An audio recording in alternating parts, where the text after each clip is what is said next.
Secretário de Saúde do Estado da Paraíba, doutor Ari Reis, muito boa noite, seja muito bem-vindo aqui ao Frente a Frente, nessa véspera do aniversário de João Pessoa. Vocês que têm ali um presente para dar para a cidade amanhã. Muito boa noite. Boa noite, Luiz. Boa noite a todos os teus telespectadores. Pois é, nós estaremos amanhã junto ao governador João Azevedo, junto ao ministro da Saúde, Alexandre Padilha, entregando essa maior maternidade da Paraíba, um hospital de 220 leitos, com capacidade de 15 mil atendimentos mensais, com novo aparelho de ressonância magnética, tomografia, endoscopia, uma sala, um bloco cirúrgico com 7 salas, 4 UTIs, essa UTI adulto com 20 novos leitos para atender todos esses pacientes, além de um banco de leite materno, além de uma casa da gestante localizada ali em todo o complexo. É um grande serviço que será entregue na ordem de 140 milhões de reais de presente para a nossa querida capital, João Pessoa. Bom demais. Vamos querer conversar sobre esse tema e outro, secretário, aqui no Frente a Frente. Mas quero lhe convidar convidar o telespectador para acompanhar aqui alguns trechos da entrevista que foi concedida hoje ao Arapuã Verdade, do Arapuã FM, pelo prefeito Cícero Lucena, que amanhã também cumpre aí uma agenda de aniversário da cidade. E amanhã, inclusive, é o aniversariante do dia, faz 68 anos de idade, o prefeito Cícero Lucena. E hoje deu uma entrevista exclusiva para o Arapuã Verdade, onde falou um pouco de gestão e também um pouco de política com vistas às eleições de 2026, no programa de hoje, que eu faço junto com o Clilson Júnior e o Bruno Pereira aqui no Arapuã, na Arapuã FM. O prefeito Cícero Lucena, do ponto de vista administrativo, anunciou, inclusive, que vai estar a partir de quarta-feira dando o início ali a um roteiro de implantação de iluminação de LED a partir de um bairro aqui de João Pessoa, mas ele falou que até dezembro quer deixar João Pessoa 100% com iluminação LED aqui na capital. Vamos conferir o primeiro dos trechos que a gente separou para você. Veja como João Pessoa está pensada para o futuro. Vamos dar no expedicionário, em uma semana ele vai estar 100% eletrificado em luminária LED. Todos os bairros de João Pessoa, a partir daí nós vamos dar 1, 2, 3 bairros por semana e entregar. Até dezembro vai ser 100% de LED na cidade de João Pessoa. Maravilha, mais uma luminária LED? Não, elas vão estar monitoradas. O ouvinte não vai precisar mais ligar dizendo que a lâmpada queimou ou está apagada. Eu tenho um painel, vou ter no meu celular, tá certo? Aonde apagou uma luz LED na cidade? E aí a equipe sai dependente da hora para ir trocar. Vai ter local dessa iluminação, Clilson, que, por exemplo, a gente, para economizar, que já economiza em ser LED, a conta de luz baixa, tá certo? A gente vai dar a intensidade da luz conforme a necessidade. Vai ter praças com câmeras que também vamos botar 3 mil câmeras na cidade até dezembro. O prefeito falou também em algumas obras de mobilidade aqui para João Pessoa.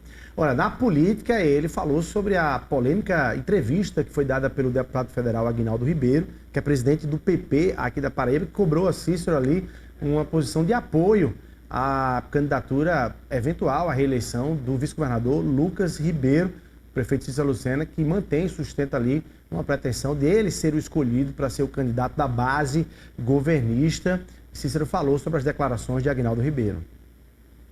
Ficaram surpresos igual eu fiquei, porque nesse período Aguinaldo falou dessa entrevista mais do que em toda a vida pública dele, tá? Então eu fiquei surpreso e estranhei, como você comecinho também estranhou, até pelo nível de conversa que nós tínhamos. Ele que justifica o porquê da entrevista dele, não sou eu. O que eu tenho que dizer é que eu continuo no mesmo propósito. Eu sou o mesmo Cícero que, quando iniciei dizendo que o governo está bem, isso é um projeto para o bem da Paraíba e que eu me colocava à disposição, se fosse o melhor, tá certo? Para ser candidato ao governo do estado. O que eu peço, que não é diferente, tá certo? É que as pessoas estabeleçam critérios. E dentro desses critérios eu vou me submeter. Tá? Se eu for o melhor, eu serei candidato.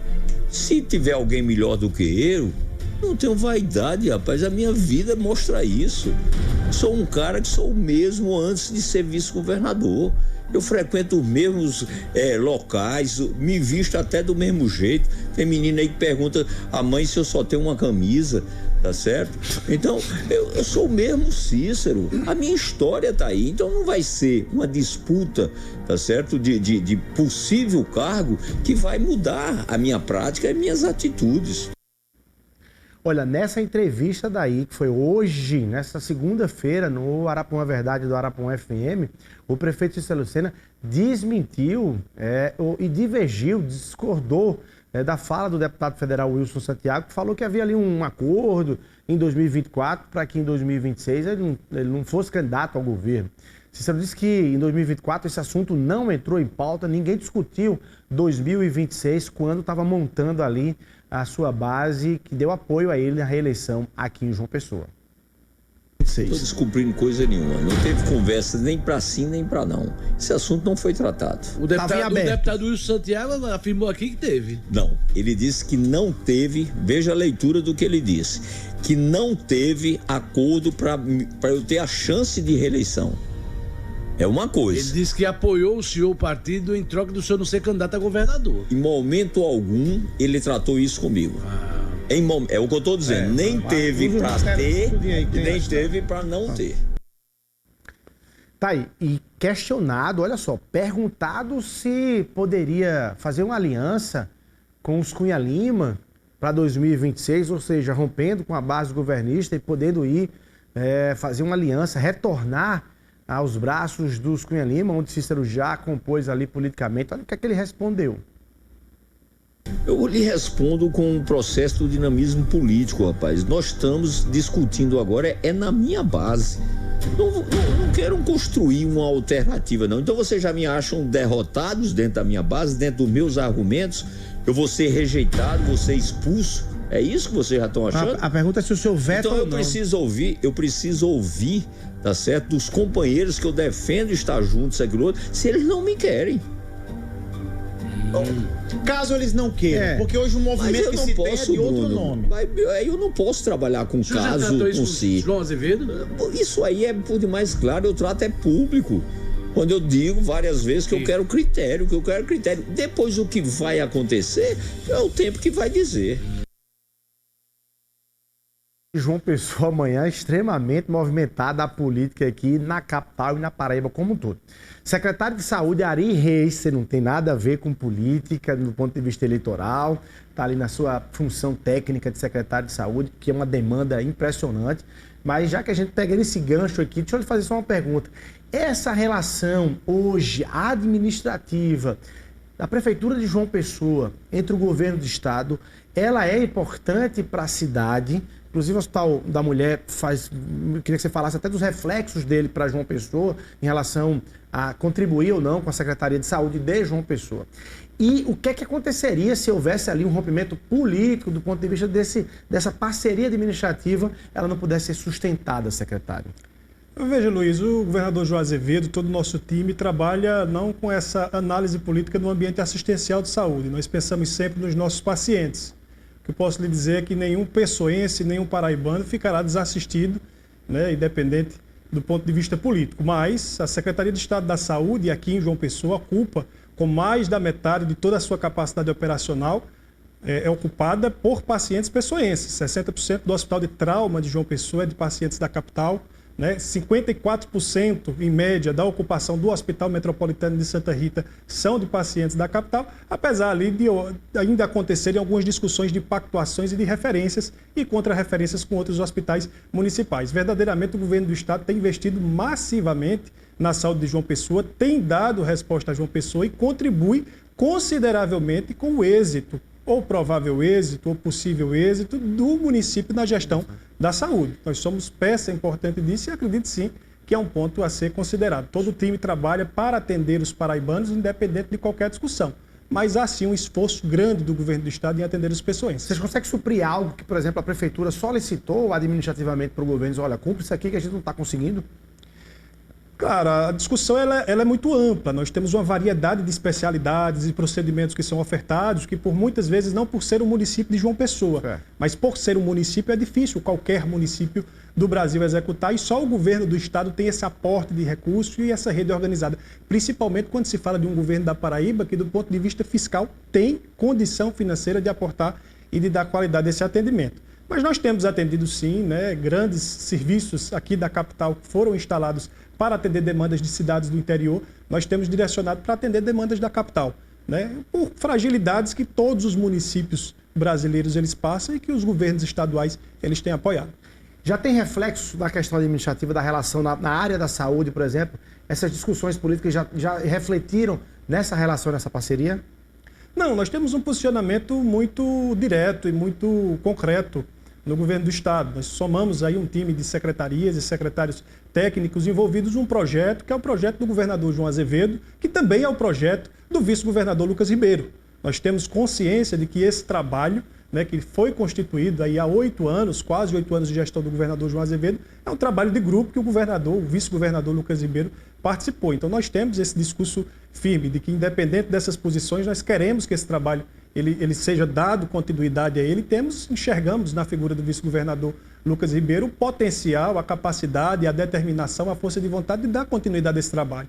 Assim, independente dessas questões paralelas que ocorrem, cabe aqui esse posicionamento técnico. Nós temos a certeza que o nosso vice-governador Lucas Ribeiro tem condição, sim, plena de dar continuidade a esse trabalho, tem a expertise e com certeza vai passar por esse estágio aí no próximo ano e vai dar muito mais robustez para administrar tudo isso que o governador João Azevedo preparou. É isso que a gestão já tem, a gestão já consegue vislumbrar esse desenho, o governador João Azevedo já vai passando e repassando esse desenho para a gestão? Esse desenho é natural. Nós votamos nas urnas em 2022 em um governador e um vice-governador. E nós temos o vice-governador atuante que participa de todas as agendas, inclusive das agendas da saúde.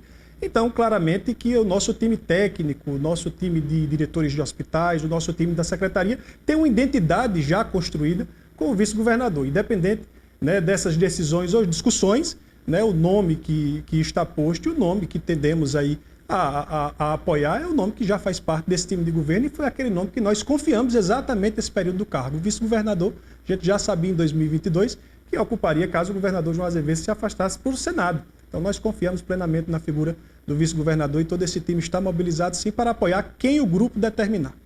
Secretário, por falar em parceria e por falar em aporte financeiro, você está recebendo o ministro da Saúde aqui em João Pessoa, inclusive chegou agora à noite ainda, né? Já chegou em João Pessoa por volta das 9 horas e tal, dorme em João Pessoa e amanhã cumpre uma agenda aqui na Paraíba, Patos e na inauguração do Hospital da Mulher.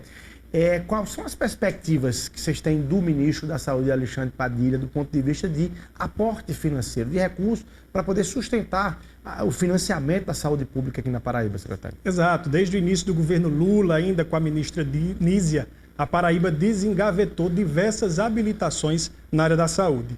Nós tivemos, inclusive, um ministro da Saúde que foi paraibano, mas que, infelizmente, não reconheceu os esforços dos governos municipais de 223 municípios e os esforços do governo do estado. E com a ministra Nízia isso foi revertido. A habilitação do Hospital Metropolitano, a habilitação do trauma de Campina Grande estava há 13 anos na gaveta. E foi o governo Lula, foi a ministra Nízia quem desengavetou. E o Padilha ele chegou para somar ainda mais. Desde a chegada do Padilha, nós tivemos mais 10 habilitações publicadas, inclusive amanhã teremos a habilitação publicada para anunciar lá em Patos da Central de Cardiologia lá de Patos, da ala ortopédica, teremos a habilitação. O Hospital da Mulher, Luiz, que será inaugurado amanhã, é o primeiro hospital da Paraíba que já nascerá habilitado. O ministro amanhã vai entregar mais de 2,7 milhões de reais por mês ao Hospital da Mulher aqui em João Pessoa. Então é só gratidão ao governo Lula, gratidão à gestão do ministro Padilha. Temos muito ainda a pedir, mas temos mais ainda como paraibanos a reconhecer o trabalho que o ministro Padilha tem feito. E amanhã iremos celebrar com ele as habilitações do Sertão e as habilitações do nosso novo hospital aqui na capital. Ô secretário, você está fazendo, pela sua leitura aí, você está dizendo que o ex-ministro Marcelo Queiroga não foi tão assim, na sua atuação, privilegiando a Paraíba, ou você está dizendo que ele foi ruim mesmo de gestão com a Paraíba? Ou seja, não, uma coisa é você ser ministro e você ter um destaque maior para o seu estado enquanto passa na pasta. embora você tenha a obrigação de trabalhar para o Brasil como um todo, né? Você não é ministro só da Paraíba, é ministro do Brasil como um todo. Mas você está indo além para dizer que foi ruim para a Paraíba, foi um retrocesso para a Paraíba, é isso ou não? Acho que não cabe agora, Luiz, a gente fazer uma avaliação qualitativa da gestão do ex-ministro. O que cabe dizer é que nós tivemos hospitais na Paraíba que estavam com habilitações pleiteadas junto ao Ministério da Saúde na época em que o ministro estava no cargo e que essas habilitações elas não foram publicadas. E cabe dizer aos paraibanos que é ato deliberativo, é prerrogativa do ministro da Saúde assinar ou não uma habilitação. Se eu estivesse ministro da Saúde e eu sou paraibano, eu tenho o título de cidadão paraibano, é claro que eu não iria deixar na minha gaveta nenhuma ambulância, nenhuma habilitação, nenhum recurso pendente do meu estado. E claro que eu ia me justificar e auxiliar outros estados nos seus processos também. Mas tecnicamente preenchia os requisitos, esses pedidos de habilitação? Quando a habilitação ela está analisada nas plataformas do CIPES, ela está pendente de publicação, ela falta apenas a publicação da portaria para efeito financeiro, ou seja, para começar a pagar. Então, essa portaria, por exemplo, do Hospital de Trauma de Campina Grande, ela estava há 13 anos. O trauma de Campina Grande ele é de 2011, então ele foi construído, criou-se uma série histórica de no mínimo 6 meses e essa habilitação foi pleiteada. Isso foi em 2011. Então, claro e óbvio que esse processo já estava lá inscrito pela Secretaria, estava parado. Esse é só um dos exemplos. Mas nós temos diversos outros. A pergunta que eu faço, na verdade, é qual é a obra carimbada pela gestão do ex-ministro aqui na capital? Ou ação. Ou ação. Eu pergunto isso como paraibano, eu pergunto hoje como secretário de saúde, mas nós não conseguimos enxergar. Todos os nossos grandes hospitais, todas as nossas grandes habilitações novas, todo o enfrentamento da pandemia foi nas costas dos governadores estaduais, a gente sabe disso, né? A abertura do Hospital de Clínicas de Campina Grande, a construção. Nós estamos agora na Secretaria com 42 obras em curso, planejadas pelo governador João Azevedo, desde a gestão do ex-secretário Geraldo Antônio. Então, nós estamos com todas essas obras ocorrendo. E qual é o carimbo que há dessa gestão do paraibano que foi ministro nessas áreas? E por que você acha que isso aconteceu, secretário? Foi político porque o governador fazia oposição ao governo Bolsonaro na época? Não, eu acredito que o país vivia momentos sombrios do ponto de vista técnico. Nós tínhamos um governo federal que não era alinhado com as pautas técnicas, então falar de habilitação, até que o ministro, à época, traduzisse o que é que significava uma habilitação, no momento em que o ministro não conseguia traduzir nem o que era vacina. A gente teve, é importante que a gente não esqueça, a gente passou por um período no Brasil em que houve desestímulo à vacinação. Isso é uma coisa básica da saúde. Então, imagine quando nós não conseguíamos dialogar sobre vacina, quem diria falar de uma habilitação de um hospital de alta complexidade. Então, era uma carência técnica, uma habilidade emocional e um pouco senso pela coisa pública, zelo pelo que é público, que nós tínhamos à época. Mas, graças a Deus, nós mudamos de governo, estamos agora com um presidente que dá respaldo às áreas técnicas e que amanhã, inclusive, vamos celebrar esse respaldo às áreas técnicas. Temos muita confiança. O ministro Padilha, hoje à noite, já publica no Diário Oficial 2,7 milhões de reais por mês só para o Hospital da Mulher. Então, ele vem para Paraíba, mas ele não vem para fazer discurso, ele vem para fazer história. Olha aí. E qual é o custo, qual será o custo realmente mensal desse total? Que ele custou para a construção 60 milhões, é isso? Exato, são 59 milhões de reais o valor da obra. Desses 59, nós tivemos 38 milhões de recursos de emenda de bancada. Naquela época, a nossa bancada federal era liderada pelo nosso querido atual secretário de Educação, que à época era deputado federal, nosso querido Wilson Filho, junto com o governador João Azevedo. O governador entrou com metade dessa obra, o governo federal com metade da obra. E aí, mas o hospital custou 140 milhões de reais, porque nós temos os equipamentos. Você conseguiria de memória aí listar os deputados ou os senadores que participaram dessas emendas ou não? Essa emenda de bancada foi no ano de 2020. Eu lhe confesso que eu não foi emenda de bancada. Então foi emenda de bancada. Todos assinaram. Exato, todos assinaram aquele. Agora, mais recente, você consegue participar ou não dessa emenda de bancada. Mas na época todos tinham que destinar esses recursos. Mas liderado e capitaneado o time aí pelo líder à época, que é o atual secretário de Educação, o deputado Wilson Filho. Qual é o custo desse hospital? E ele é maior do ponto de vista de atendimento do que o hospital metropolitano, é isso? Só para a gente entender qual é o tamanho desse hospital. Exato. Ele é um hospital porta aberta. Ele é um hospital que atende a gestante, já atende a maternidade Frei Damião, a gestante de risco habitual e alto risco. E agora, na nova unidade, nós vamos ter um CDI, que é um Centro de Diagnóstico por Imagem, com tomografia, ressonância, nós vamos ter ultrassonografia, vamos ter mamografia, e isso vai expandir ainda mais os atendimentos.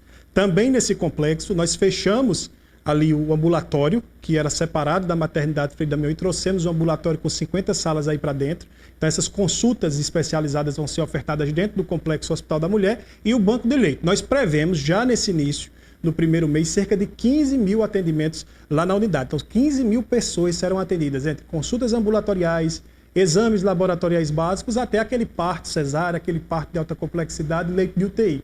Então, vem verdadeiramente para revolucionar. Quem conheceu o hospital, hoje eu tive a equipe do Ministério da Saúde aqui. Já lá hoje. Hoje, o secretário Mozart é praticamente o número 2 do Ministério da Saúde quando se fala em assistência especializada. E ele me disse, Ari, eu só vi isso aqui no Einstein.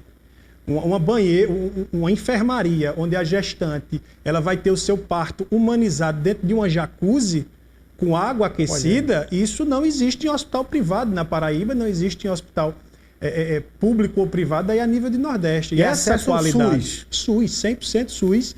Existem enfermarias, essa que a gente vê aí na foto agora, isso é para ter o parto humanizado dentro de uma jacuzzi. Essa a imagem da banheira. Eu ouvi um relato muito importante hoje de uma paciente que já teve parto ainda. Disse, doutor, provavelmente é a única vez que eu vou entrar numa banheira dessa.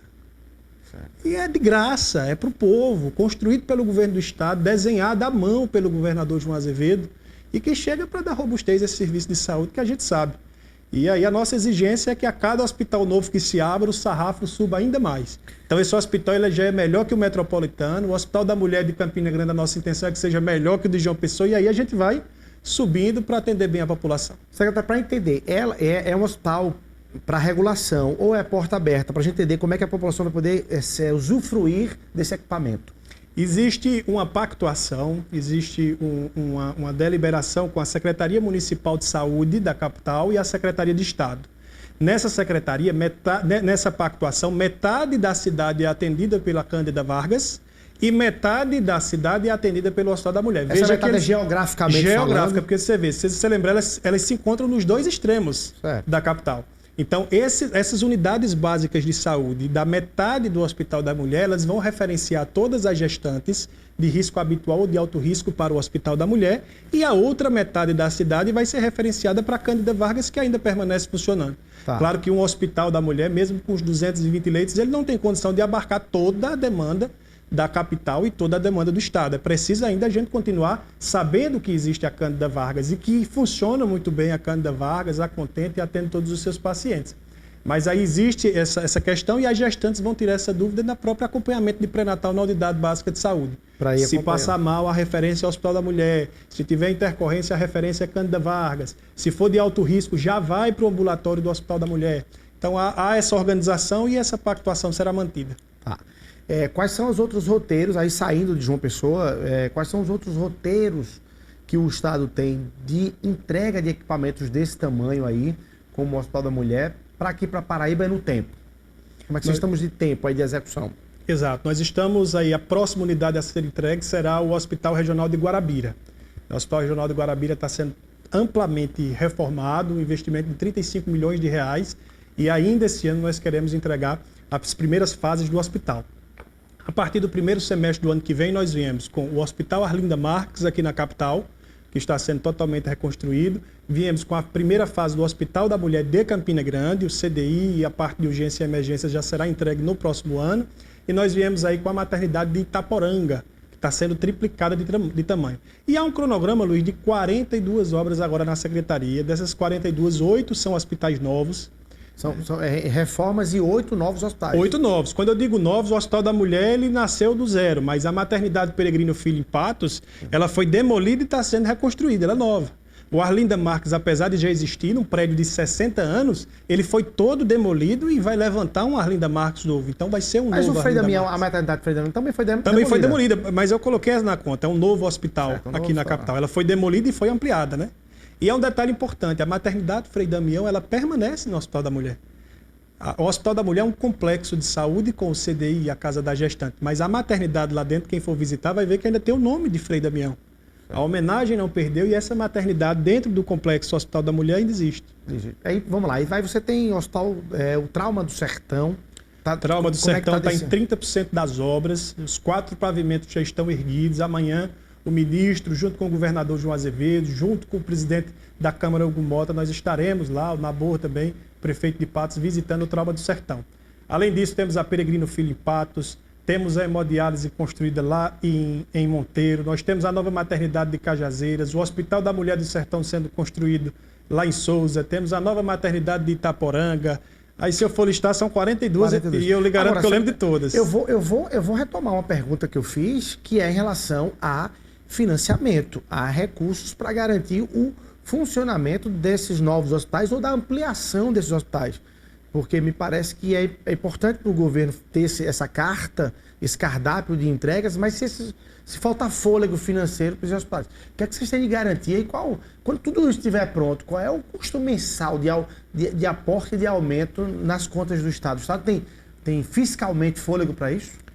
Tem. Hoje sim, claro, graças à construção do nosso governador João Azevedo, hoje a saúde tem um custeio mensal de 335 milhões de reais por mês. Hoje, a saúde da Paraíba custa 335 milhões de reais por mês. Desses 335, o governo federal colabora com 10%, entre 10% a 15% desse custeio. 35 milhões? Com 35 milhões a parcela mensal. Mas já há expectativa dessa parcela aumentar. Então, por isso que nós voltamos ao assunto da nossa entrevista. É importante avaliar essa construção desse grupo político do governador João Azevedo, um grupo que tem um time fiscal de excelência, que botou o Estado nos trilhos e que tem condição de manter esse aporte, porque o próximo governador da Paraíba vai encontrar 8 novos hospitais e precisa ter aprendido, precisa ter a mesma capacidade, precisa estar alinhado com esse mesmo time que constituiu a segurança do Estado. Senão, será um momento muito delicado para a Paraíba. Porque, secretário, se houver qualquer problema fiscal, foi um colapso na saúde. Colapso total. Já a saúde da Paraíba, nos últimos 5 anos, a gente sabe a revolução que a saúde da Paraíba passou. Né? Era impressionante a quantidade de pacientes que morriam na BR-230 dentro de ambulância, sendo transferido para fazer parte em Campina, para fazer parte em João Pessoa. Cirurgia eletiva, as primeiras cirurgias do Opera Paraíba, junto ao Dr. John, na época John ainda era cirurgião, né? Nós operamos pacientes que esperavam cirurgia de vesícula há 20 anos. Aqui, para se fazer uma cirurgia de vesícula na Paraíba, precisava vender a moto, precisava vender o animal de criação, precisava vender a casa. Nós destruímos, gente, o mercado de cirurgia particular. Pode perguntar a seu familiar que é cirurgião se ele ainda consegue fazer uma cirurgia de vesícula no particular, porque o Estado zerou a fila de cirurgias abdominais. Essa fila dá vergonha de 12.500 procedimentos. Então, nós elevamos esse sarrafo da saúde e é importantíssimo que a população da Paraíba entenda que é preciso manter esse sarrafo elevado, esse controle fiscal e entregarmos o governo do Estado e elegermos os nossos representantes que tenham um verdadeiro conhecimento do que é que se acontece, o que é um trabalho de excelência do ponto de vista fiscal. Senão o Estado realmente vai estar numa crise complicada. Bom, vamos falar, eu falei em questão financeira, para garantir do ponto de vista de insumos, de custeio mesmo desses hospitais, e isso passa por uma coisa chamada RH, recursos humanos. De forma muito clara e objetiva, para essas ampliações, para esses novos hospitais, nós teremos novos concursos. Houve uma confusão quando o presidente da PB Saúde, Johnny Bezerra, falou tal. Para a gente entender, 4.000 vagas foram abertas, o Estado está selecionando e chamando os aprovados nessas 4.000 vagas mais recentes, mas haverá ou não concurso após fechar essas 4.000 vagas? Qual é esse roteiro para a gente entender?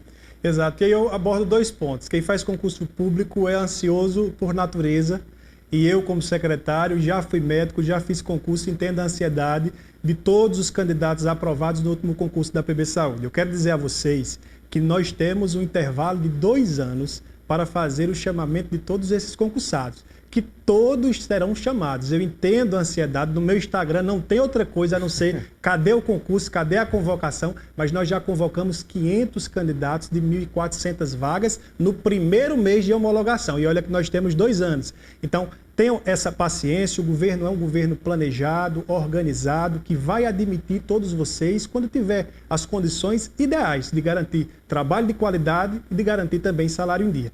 Todos os hospitais novos, claro, que serão abastecidos por pessoais concursados. Mas hoje nós não temos previsão de realizar outro concurso da área da saúde. Primeiro, nós vamos vencer este concurso, chamar todos os candidatos aprovados, dar robustez à nossa rede hospitalar e depois vamos pensar no próximo concurso. Mas tenho a certeza de que o governo sabe o nome, o número e a vaga de cada aprovado e que na hora certa, dentro do cronograma estabelecido, vocês serão convocados. Eu entendo a ansiedade, todos nós entendemos, quem não queria estar dentro dos quadros trabalhando num hospital bonito como esse, o Hospital da Mulher, mas o governo tem um planejamento e esse planejamento será seguido. Ou seja, para trabalhar no hospital é preciso que ele esteja erguido, né? Isso, e entregue. Exato. Então, dentro desse cronograma de execução da obra, de entrega da obra, de funcionamento, é que você vai chamando. E vai recrutando essa mão de obra. Você falou 2 anos a partir de 2025, então seria até 2027, inclusive. Exato, 2 anos a partir da data de homologação do concurso, que foi agora em maio de 2025. Então nós temos até maio de 27, porque ele é 12 meses prorrogável por mais 12. Certo. Então veja que nós temos 2 anos para fazer esse chamamento. Eu acredito particularmente que nós faremos o chamamento antes.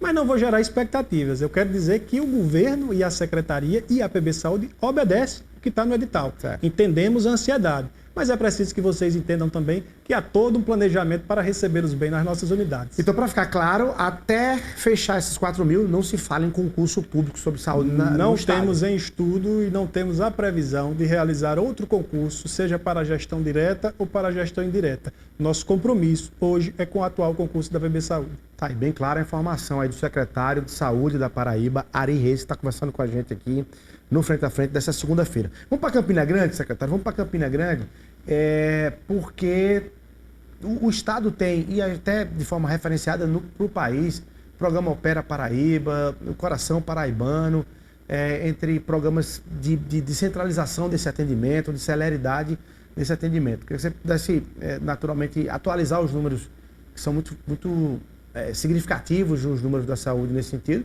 mas dentro dessa caminhada você tem ali um cometimento de alguns equívocos, e no caso de Campina Grande teve um equívoco específico de pessoas que fizeram cirurgias oftalmológicas e de forma grave tiveram ali consequências. Como é que está esse roteiro lá em Campina Grande? Vocês já conseguiram, restabelecer, né, a saúde dessas pessoas, punir quem efetivamente cometeu o equívoco e não está pronto para esse tipo de erro, secretário? A primeira decisão que nós tomamos foi acolher e tratar sobre responsabilidade do Estado todos os pacientes. Cumprimos essa obrigação com os pacientes. Nós aportamos recurso emergencial na ordem de R$1.200.000, contratamos uma clínica aqui em João Pessoa, fechamos essa clínica e, com as graças de Deus, conseguimos tratar e recuperar a visão de todos aqueles pacientes que foram afetados. Foi uma operação de guerra, uma operação diurna e noturna por mais de 3 meses que ainda está ocorrendo. Pra você ter uma ideia, nós montamos uma enfermaria lá no Hospital Metropolitano. Esses pacientes eles passavam um dia na clínica privada aqui na capital e ia para o Metropolitano à noite descansar. Teve uma paciente, inclusive, disse: doutor, eu não estou gostando do carro que eu estou indo e vindo. Eu mandei trocar o carro dela. Eu digo: mande outro carro, buscar e deixar ela, que é nossa obrigação dar todo esse conforto nesse momento. Do ponto de vista legal, a empresa está sendo investigada através do inquérito da Polícia Civil, que já ouviu os servidores envolvidos no mutirão e já ouviu boa parte dos pacientes. Nós precisamos aguardar as respostas da Justiça, mas confiamos no trabalho da Polícia Civil. Foi cometido um crime, né, aparentemente o uso de medicamento vencido, e isso está sendo apurado e com certeza a nossa Polícia Civil, a nossa Secretaria de Segurança Pública também vai dar essa resposta. A empresa responsável por essas cirurgias lá em Campina Grande, ela foi suspensa do programa Opera Paraíba desde esse dia. E mais que isso, a Secretaria, a partir daquele dia, decidiu não mais fazer mutirões oftalmológicos em hospitais gerais. Todos os mutirões oftalmológicos que acontecem hoje na Secretaria são em clínicas privadas. Hoje é no HBOL, aqui na capital, é no Instituto Tarcísio Dias, lá em Campina Grande é no HELP, lá em Souza também no hospital privado, lá em Patos da mesma forma. Então, é mais fácil para fazer auditorias e fiscalizações no processo, na dinâmica desse... Exato. Esses procedimentos eram feitos em hospitais gerais e compartilhavam o mesmo centro cirúrgico, a mesma rotina de algumas outras cirurgias, né? Apesar do dia ali estar reservado para cirurgia oftalmológica, mas era um hospital geral. Nós queremos, o Estado não tem um hospital oftalmológico, então nós contratamos agora hospitais oftalmológicos e esses pacientes são encaminhados para aquele centro cirúrgico específico de oftalmologia, para não restar nenhuma dúvida da segurança desse procedimento, para não restar nenhuma dúvida de que o nosso paciente será bem acolhido e será bem atendido. Nós fizemos 42 mil cirurgias oftalmológicas pelo Opera Paraíba e tivemos registradas agora essas 32 intercorrências. E desde esse momento também não foi registrada outra intercorrência após essa mudança de chave de só fazer cirurgia oftalmológica em clínica oftalmológica e centro cirúrgico oftalmológico aqui na Paraíba. E você traz uma boa notícia aí, que é essa informação de que os pacientes que tiveram problemas estão tendo ali o restabelecimento da sua visão, é isso? Talvez a melhor notícia sobre isso. Exato. É importante entender que esses pacientes que foram acometidos que foram vítimas deste erro grave, eles não eram pacientes que tinham a visão plena, eles estavam em tratamento de retinopatia diabética, em tratamentos de doença da retina, então já era uma baixa acuidade visual importante. É diferente daquele paciente de catarata que ele troca ali a lente e sai enxergando plenamente. Esses outros pacientes da injeção não, eles são pacientes que já têm uma visão muito debilitada devido ao próprio diabetes, já são pacientes de 85 anos, 90 anos, já é difícil recuperar. Então veja que mesmo assim nós conseguimos fazer o trabalho de voltar a esse estágio anterior da visão para eles continuarem aí progredindo. Tivemos várias intercorrências registradas, mas todo mundo foi acolhido, seja no HELP em Campina Grande, seja aqui no Instituto Tarcísio Dias, e conseguimos sim dar uma boa resposta à sociedade. Ainda estamos devendo, como governo do Estado, essa resposta de punir verdadeiramente e apurar esse crime, mas tenho certeza que a Polícia Civil muito em breve vai dar essa resposta. Por falar em HELP, por falar em Campina, o Estado teve lá recentemente fechando uma parceria público-privada, é isso? Com o HELP, que é um hospital privado, também com o Antônio Targino, é isso? Com o hospital lá em Campina Grande. Isso é porque, pela dificuldade com a relação administrativa com a Prefeitura de Campina Grande, e vocês acabaram, enfim, recorrendo a isso, ou não? Naturalmente, mesmo se estivesse tudo bem com a Prefeitura de Campina Grande, teria feito isso também, só para a gente entender. Não, a gestão do governador João Azevedo é a gestão municipalista. E nós apoiamos todos os municípios que, claro, demonstram ter uma organização fiscal e financeira condizente a receber aporte de recursos do Estado. O que acontece em Campina Grande, em linhas gerais, não há a confiança de nenhum credor, não há a confiança de boa parte da população campinense, e também não há confiança, seja de qualquer deputado a aportar sua emenda e de qualquer governo de firmar convênio com o município que verdadeiramente não passa o recurso ao prestador de serviço. Então foi necessário fazer esse enfrentamento, tornar a gestão desses hospitais gestão dupla, dando a possibilidade do governo do Estado firmar seus próprios contratos em Campina Grande. Você veja, nós temos uma denúncia grave acontecendo em Campina Grande de que um dos hospitais privados filantrópicos da cidade deixou de receber 45 milhões de reais de recurso do município no ano passado. Então, nós não temos como aportar esse recurso dentro de um município que já deve 45 milhões de reais a outro hospital. Então, o governo foi lá, assinou seu próprio contrato de 17 milhões de reais. Hoje foi a primeira cirurgia ortopédica no Hospital HELP, através desse convênio. Dentro dessa parceria. Já dentro dessa parceria. Fora tantas ressonâncias que já fizemos, outros exames aí mais específicos, internação ambulatorial, consulta especializada, mas hoje foi a primeira cirurgia ortopédica, um ortopedista, um querido amigo lá, me mandou a foto ainda hoje à tarde, então já é fruto, já é resultado dessa parceria que o governo fez. E lá no Hospital Antônio Targino, nós fizemos um convênio de 6 milhões de reais anuais para atender toda a otorrinolaringologia e a oftalmologia de alto custo. Cirurgia de mastoide, tratamento de glaucoma, cirurgia de malformação, enfim, facial, e isso também já está ocorrendo lá no Hospital Antônio Targino. Secretário, inclusive nessa solenidade de assinatura dessa parceria com o HELP, com o Antônio Targino, você fez um discurso emocionado ali, comovido, Não sei se a produção tem as imagens, pelo menos aí, do secretário falando. Você chegou a chorar, inclusive. O que era? Já era esgotamento, secretário? Vocês atingindo ali aquela parceria. Que momento foi esse aí que você se emocionou aí em Campina Grande? Exato. Eu fiz faculdade em Campina Grande e sempre tive uma consciência de que o meu curso ele foi pago pelo povo. Eu venho de uma universidade pública, meus irmãos, minhas irmãs formadas em universidade pública e sou filho de uma professora. Então eu sempre tive essa dívida com a população da Paraíba que me deu esse direito de aprender a medicina em uma universidade federal. Então, quando eu voltei lá, que fui fazer o discurso, eu vi na plateia um professor daquela época. E era o professor que me deixava auxiliar em cirurgias. As neurocirurgias foi quando eu aprendi gosto pela cirurgia. E aí acabei me emocionando e disse lá que verdadeiramente para mim simbolizava essa dívida que eu tinha com a cidade. A cidade que me acolheu, a cidade que me ensinou a ser médico, os pacientes que passaram no ambulatório onde eu aprendi. Então levar de volta, através do governador João Azevedo, me dar a chance de, como secretário, participar de um governo que tem condição de chegar e assinar 17 milhões no convênio, que não é todo governo que tem isso não, por aí afora não. Então é como se eu voltasse para a cidade e cumprisse ali aquela missão daquela dívida que eu tinha com o município. Aí a emoção tomou de conta. Bacana. Você falou em neurocirurgião aí, fez um registro aí, que te ajudou em algumas cirurgias.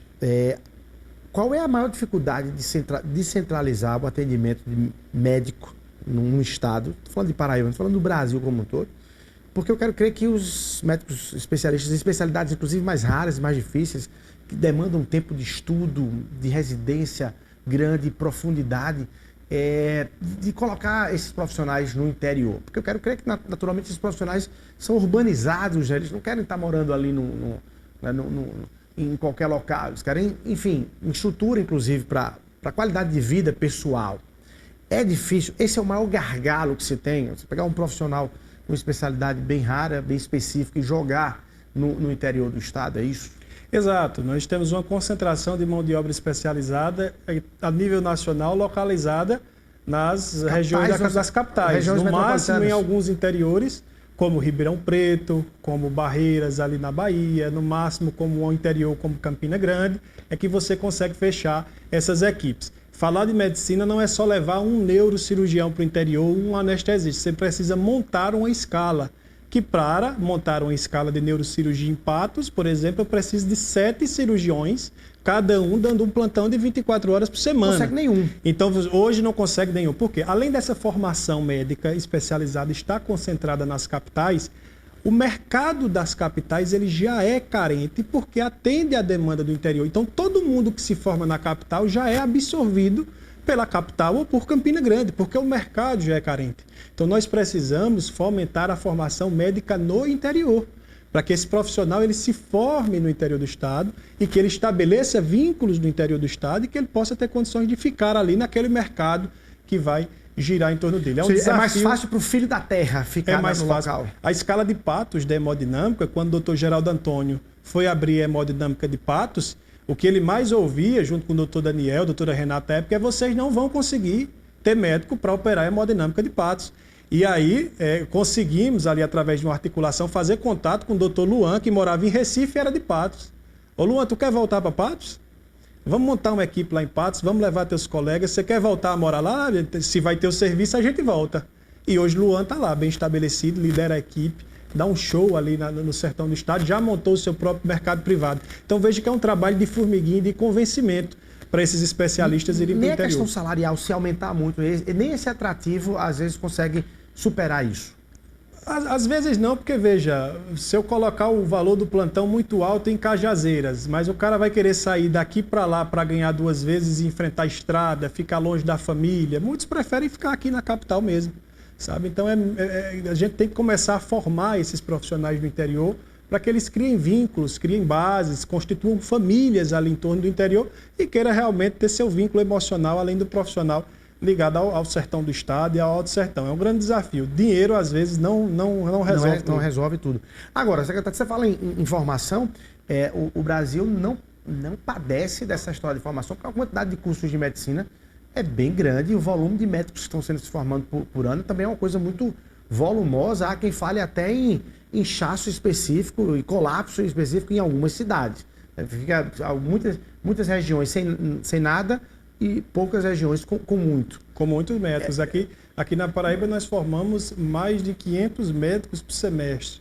Na última contagem que eu fiz eram 9 cursos de medicina só na Paraíba. Na última que eu fiz. Público e privado. Mas a grande vantagem, nós temos mais médicos no mercado, mas a grande desvantagem, nós permanecemos com as mesmas vagas de residência médica. Então assim, nós formamos médicos generalistas. Mas quando eu preciso do obstetra, quando nós precisamos do pediatra, do cirurgião pediátrico, do neurocirurgião, nós não temos, porque não conseguimos formar. Fica cada vez mais... E esse cara que se formou médico generalista e foi lá para São Paulo fazer neurocirurgia, foi lá para Recife, para restauração fazer neurocirurgia, quando ele volta, ele não quer morar no interior, porque ele quer ficar no mercado de João Pessoa. Porque João Pessoa tem um mercado carente e Campina tem um mercado carente. Então, qual é a ideia? É formar esse profissional perto de onde ele tem que se exercer sua profissão. É um grande desafio, inclusive é o grande desafio do próximo governo, essas unidades, principalmente o Trauma do Sertão, é fechar essas escalas de especialistas lá em Patos. Mas com muita dedicação, com muito trabalho e planejamento, a gente vai conseguir abrir o Trauma do Sertão com neurocirurgia lá no Trauma do Sertão. Bom demais. Vamos falar em vacinação, vamos falar em distribuição de medicamentos aqui na Paraíba, mas rapidinho para o intervalo comercial. No próximo bloco eu volto conversando aqui com o secretário Ari Reis, secretário de Saúde aqui do estado da Paraíba. 1 minutinho só e a gente retorna.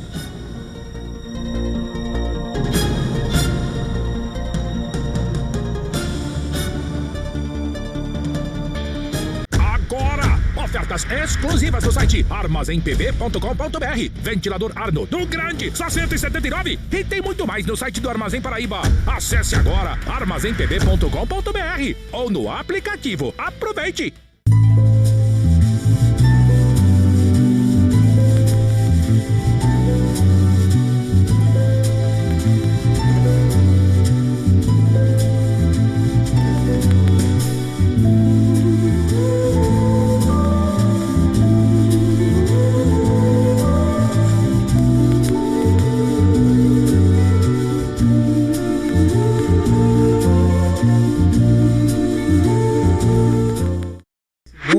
Robolinda. Bom dia, Luquete. Já mandou limpar a casa, gostei, viu? Ter uma casa com infraestrutura completa, para ser toda conectada, é uma maravilha. A Casa Conectada Tele é um serviço para você que precisa de uma internet com super alcance em todos os lugares da sua casa. Tele, a internet número 1 em satisfação no Nordeste. Agora! Ofertas exclusivas no site armazémpb.com.br. São de 1.600 watts por 559. E tem muito mais no site do Armazém Paraíba. Acesse agora armazémpb.com.br ou no aplicativo. Aproveite!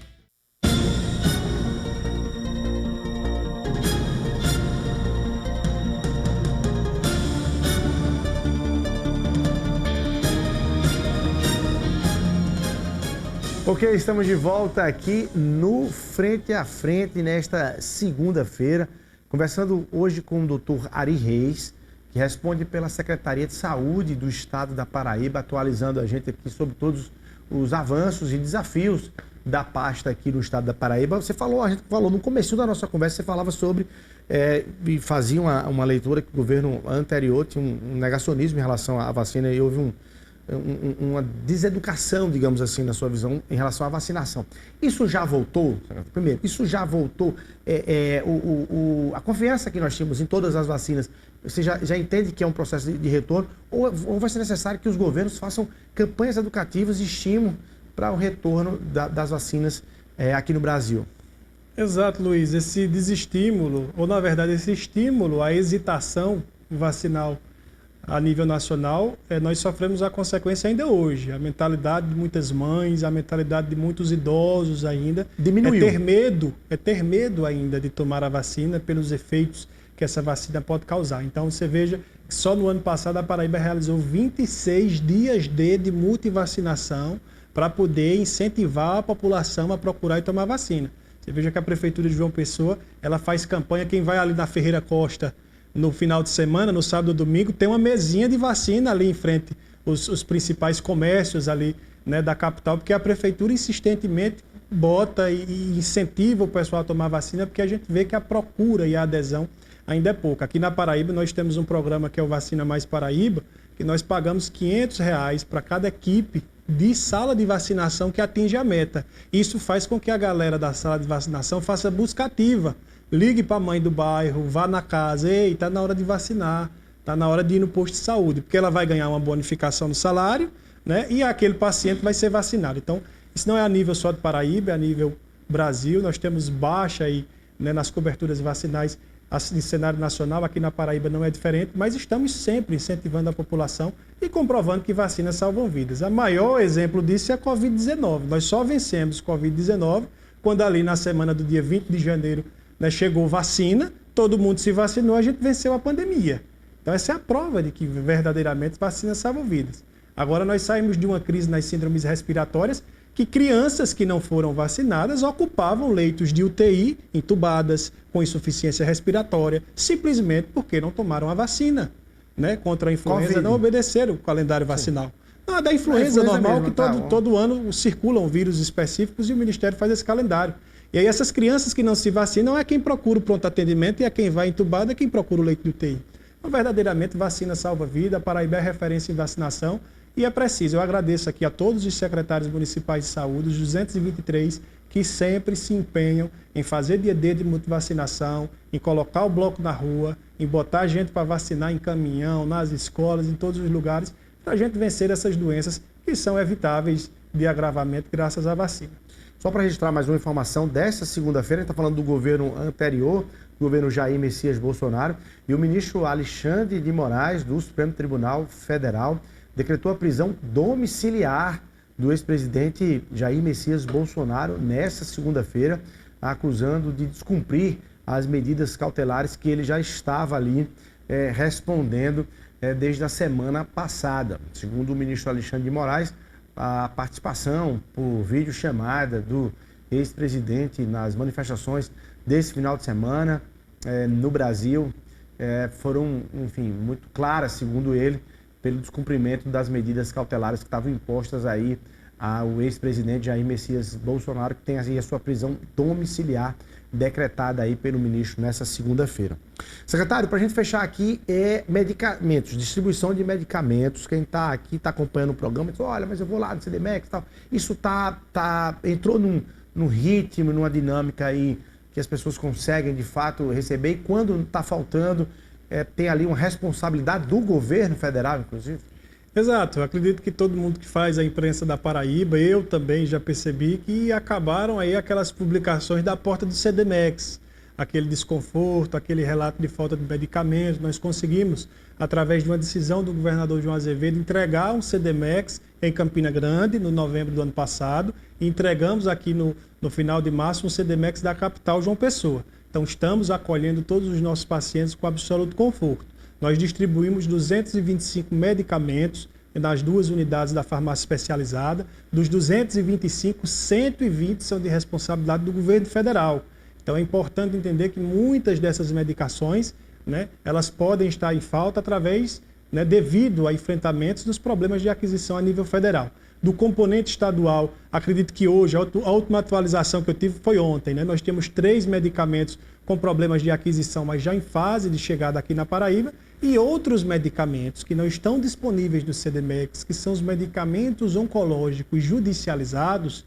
Muitas vezes nós vimos aí algumas postagens, a gente vê relato de que foi no CDMEX buscar, são medicamentos judicializados que não estão disponíveis no Sistema Único de Saúde e que a Secretaria de Saúde do Estado ela só compra quando o juiz, e ele só pode comprar quando o juiz decide e manda a Secretaria comprar. E quando o juiz decide, é preciso abrir um processo de compra, esperar uma cotação no sistema público, só se compra através de cotação, e esperar que o fornecedor que ganhou aquela cotação entregue. Então, muitas vezes, o juiz decide hoje, segunda-feira, que a secretaria deveria comprar. Mas aí, em 15 dias, a secretaria não vai conseguir entregar esse medicamento. Só vai conseguir entregar com 1 mês, com 2 meses, porque existem ritos específicos. Então, é um campo muito grande falar de medicamentos, mas hoje nós temos o conforto de dizer que a realidade aqui na Paraíba é outra. São poucos os componentes em falta, muitos deles do componente federal e do componente estadual. Os 2 CDMEX estão abastecidos e atendendo com conforto os nossos pacientes. Secretário Ari Reis, muito obrigado pela sua participação aqui no Frente a Frente. Eu desejo boa sorte na condução aí dessa pasta tão complexa aqui no estado da Paraíba. Muito obrigado, hein? Eu que agradeço, Luiz, a possibilidade de estar aqui prestando contas desse trabalho idealizado pelo governador João Azevedo e que fazemos lá uma gestão que verdadeiramente tem mudado a vida das pessoas. Tá aí, Ari Reis, secretário de Saúde da Paraíba. Bom, a gente vai ficando por aqui. A você o nosso abraço. Muito obrigado sempre pelo carinho da sua audiência. Até a próxima segunda-feira, se Deus quiser. Parabéns, João Pessoa. Viva João Pessoa, viva Paraíba. Até segunda, se Deus quiser.